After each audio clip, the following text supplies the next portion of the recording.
अंत अब शुरू होगा।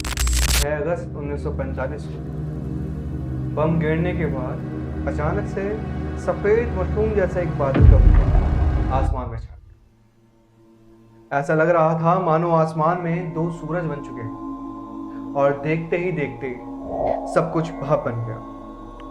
2 दिन तक तो कोई मानने के लिए तैयार नहीं था कि कोई ऐसा भी बम है जिसने सब खाक कर दिया है, जिसने लगभग लगभग धरती का तापमान 60,000 डिग्री सेल्सियस बढ़ा दिया। 15,000 टन टीएनटी जितना विस्फोटक घातक होता है, उतना ही घातक ये अकेला बम था। जापान की सरकार और वहां की सेना ये मानने के लिए बिल्कुल ही इच्छुक नहीं थी कि ऐसा बम जिसने पूरे शहर को खत्म कर दिया है वो बन चुका है। लेकिन 8 अगस्त को प्रोफेसर निशिना योशियो, जो फिजिसिस्ट थे और एटॉमिक बॉम्ब पे सर्च कर रहे थे, वो वहां पहुंचते हैं और अपने शब्दों में बयां करते हैं क्या जो मैंने देखा वो अविश्वसनीय है। लाखों लोगों की लाश वहां है, लाशों के ढेर लगे हैं, हर तरफ जले हुए कंकाल और गली हुई लाशें बिखरी। कोई भी इमारत खड़ी नहीं है और मान लीजिए ये नए तरह का बम एटम बम है। लेकिन सरकार ये मानने के लिए बिल्कुल तैयार नहीं थी कि एटम बम बन चुका है और उनके शहर को निस्तेनाबूद कर चुका है। और इसी के अंदर एक पुलिस ऑफिसर जो वहां पर थे वो लिखते हैं अपने शब्दों के अंदर कि मेरा घर मुख्य विस्फोट से 4 मील दूर था, कि मैंने अपना सामान अभी अंदर ही रखा था, तभी मेरे सामने एक बिजली जैसी चमक आती है जैसे 2 तार आपस में जल चुके हों, और अचानक से मेरा पूरा घर तबाह हो जाता है। मेरे बच्चे और मेरी बीवी उस मलबे के नीचे दब जाते हैं। मैं जैसे ही बाहर निकलता हूं, मैंने देखा कि लोगों की चीख पुकार अभी बहुत तेज हो चुकी है। मैं अपने घर से बाहर निकलता हूं, उत्तर की दिशा में जाता हूं, तो मैं देख रहा हूं जाते हुए न जाने कितने ही लोग जले हुए पड़े हैं, गल चुके हैं और आधे तो भाप बन चुके हैं। लोगों ने बताया कि उनको एक धमाका भी सुनाई दिया जो शायद मेरे बेहोश होने के बाद आया होगा। जब मैं गाड़ी लेकर बाहर निकला तो मैंने देखा कि यहाँ पर सारे रास्ते जल चुके हैं।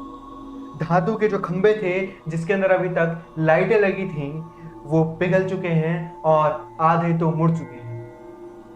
इमारतों के अंदर सिर्फ ढांचे बचे हैं, खिड़कियां टूट चुकी हैं। वो विस्फोट इतना खतरनाक था कि जब मैं घर में था तो मेरा चश्मा टूटकर मेरे चेहरे को जख्मी कर चुका था, तो मैं जान चुका था कि जहां पर यह बम विस्फोट हुआ होगा वो कितना भयावह होगा। लगभग लगभग 67,000 650 इमारतें खत्म हो चुकी थी, 1,40,000 से ज्यादा लोग मर चुके थे, और अभी भी हम ये समझने के लिए तैयार नहीं थे कि ये नया बम क्या था। और जब तक हम ये समझ पाते, 9 अगस्त 1945 को दूसरा बम भी हमारे देश पर गिर जाता है और दोबारा से वही भयावह मंजर हमारी आंखों के सामने होता है।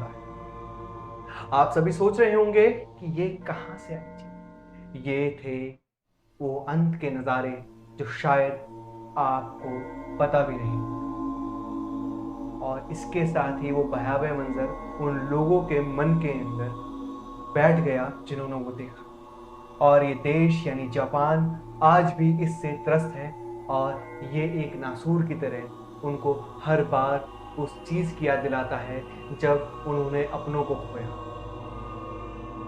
और इस पूरे प्रोजेक्ट के जो फिजिसिस्ट रहे यानी एटॉमिक बॉम्ब के जो रिसर्च रहे, ओपनहाइमर, उन्होंने अंतिम शब्द क्या कहे ये सुनने लायक थे। हम जानते थे कि दुनिया पहले जैसी नहीं रही। कुछ लोग हंसे, कुछ लोग रोए, अधिकांश लोग चुप थे। मुझे हिंदू धर्म ग्रंथ भगवत गीता की पंक्ति याद आ गई जिसमें विष्णु राजकुमार को समझाने की कोशिश कर रहे हैं कि उन्हें अपना कर्तव्य निभाना चाहिए, और उनको प्रभावित करने के लिए उन्हें अपना बहुसशस्त्र रूप धारण करना पड़ा, और उन्होंने कहा, अब मैं दुनिया का विनाशक मृत्यु बन गया। मुझे लगता है कि अब सभी ने किसी न किसी तरह यही सोचा